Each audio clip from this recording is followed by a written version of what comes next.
Selamat pagi Bu, ini saya Bu Monika yang akan melakukan tindakan pada Ibu. Nah ini Ibu mengalami antonia uteri atau tidak ada kontraksi pada uterus Ibu sehingga menyebabkan perdarahan. Setiap tindakan nanti memiliki risiko ya Bu, tapi tidak perlu khawatir karena ditangani oleh tenaga medis yang sudah profesional. Mungkin Ibu atau keluarga ditanyakan, tidak ada ditanyakan berarti sudah jelas nih. Ini nanti saya akan memberikan lembar perjalanan ke Ibu yang harus ditangan Ibu atau keluarga. Mungkin ini silakan ditandatangani di sebelah sini. Pulpennya nggih. Ibu setelah tanda tangan ini berarti Ibu menyetujui tindakan yang akan saya lakukan hari ini. Kenakan alat perlindungan diri atau APD, pakai masker, celemek, kacamata, dan topi. Cuci tangan hingga siku dengan air mengalir dan sabun.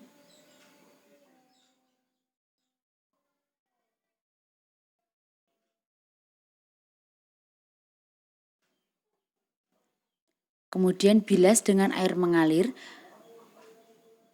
keringkan dengan tisu atau kain kering yang bersih. Bersihkan vulva dan perineum dengan air DTT atau sabun antiseptik. Ini saya bersihkan dari bagian yang terjauh dari saya, kemudian bagian terdekat dari saya. Kita buang kapas pada bengkok.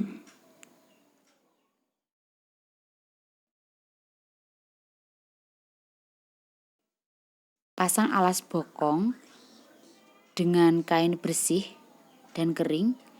Kainnya saya bentuk segitiga seperti ini.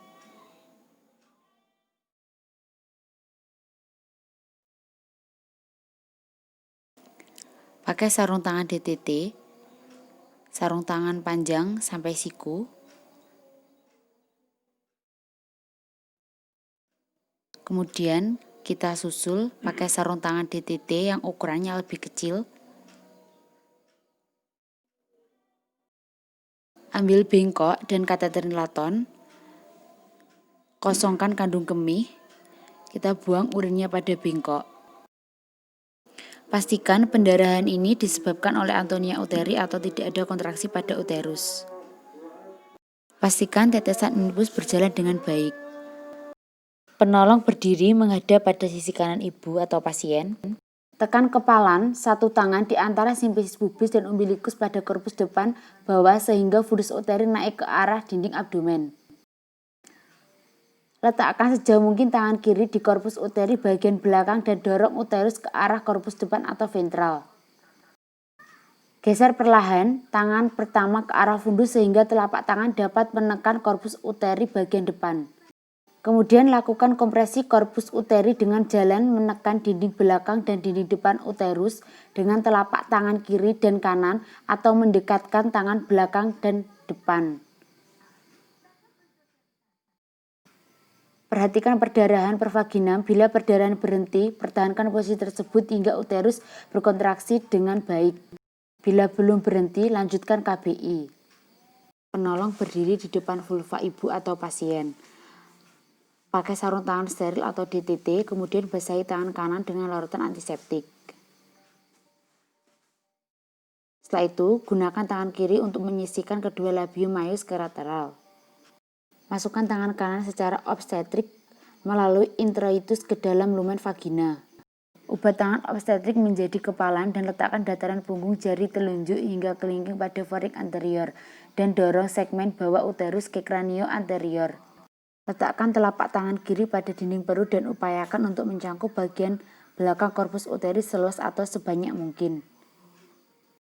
Lakukan kompresi uterus dengan jalan mendekatkan telapak tangan kiri dengan kepalan tangan dalam pada fornix anterior atau tangan kanan.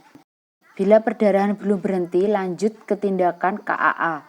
Bila perdarahan berhenti, pertahankan posisi demikian hingga kontraksi uterus membaik.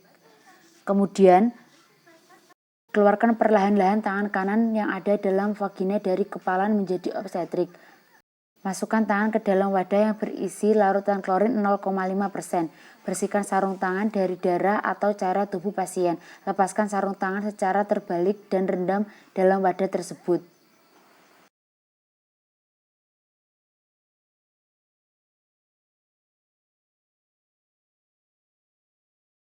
Cuci tangan hingga siku dengan air mengalir dan sabun.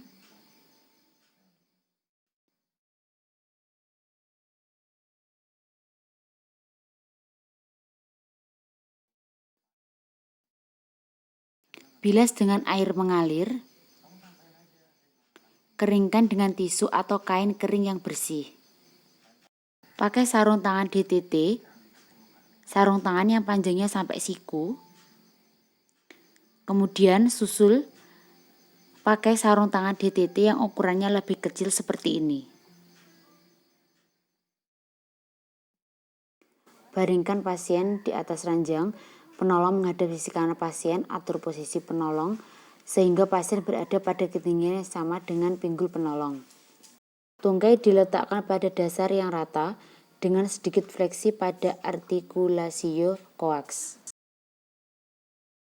Raba pulsasi arteri femoralis dengan meletakkan ujung jari telunjuk dan tengah tangan kiri pada lipatan paha.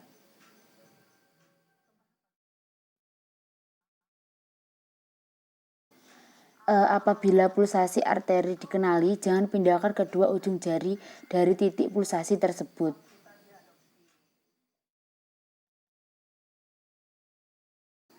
Kepalkan tangan kanan dan tekankan bagian punggung jari telunjuk, tengah, manis, dan kelingking pada umbilikus ke arah kolumna vertebralis dengan arah tegak lurus. Dorongan kepalan tangan kanan akan mengenai bagian yang keras di bagian tengah atau sumbu badan ibu atau pasien. Dan apabila tekanan kepalan tangan kiri mencapai aorta abdominalis, maka pulsasi arteri femoralis akan berhenti atau berkurang. Kemudian perhatikan perdarahan atau perubahan perdarahan pervaginam berkaitan dengan perubahan pulsasi arteri femoralis.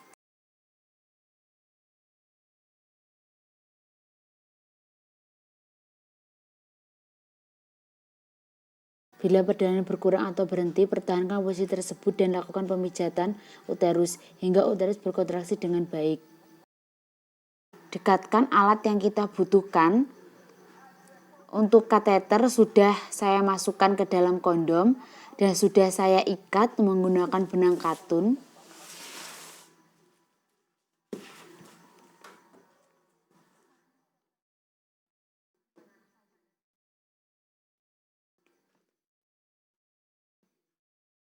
Kemudian posisikan pasien pada posisi litotomi. Pegang tempat ikatan kondom pada kateter. Kemudian pasang spekulum untuk menampilkan serviks.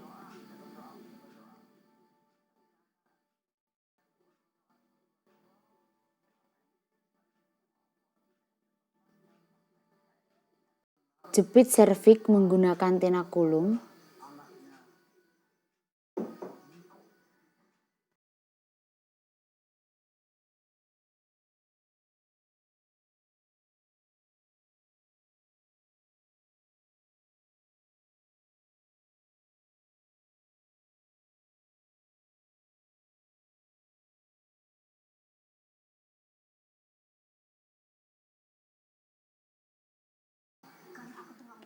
Kemudian masukkan kateter hingga mencapai fundus.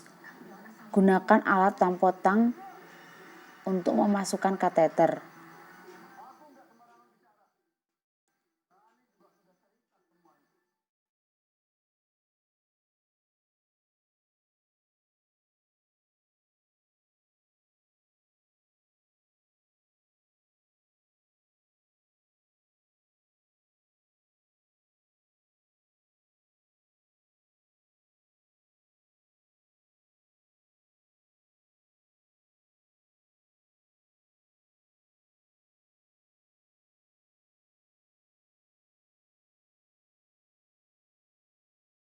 Isi kondom dengan air DTT hingga 200 ml, kemudian tahan suprasimfisis untuk mencegah kondom pindah dari fundus.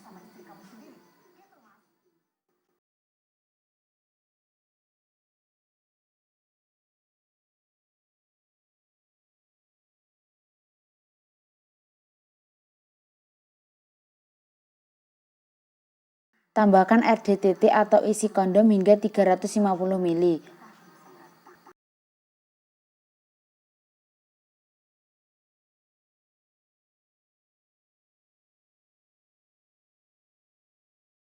Fiksasi kateter dengan cara memasukkan tampon atau dengan cara merekatkan sisa kateter pada paha ibu menggunakan plester.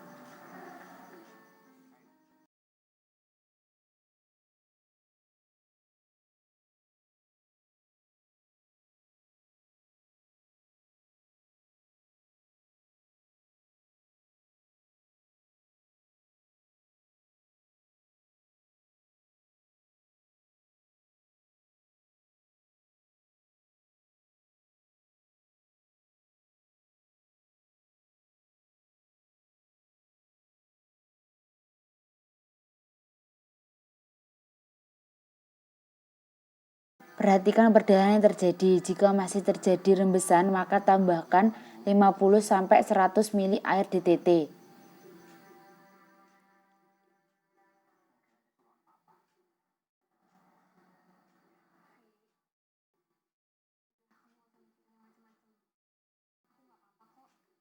Berikan tetesan oksitosin.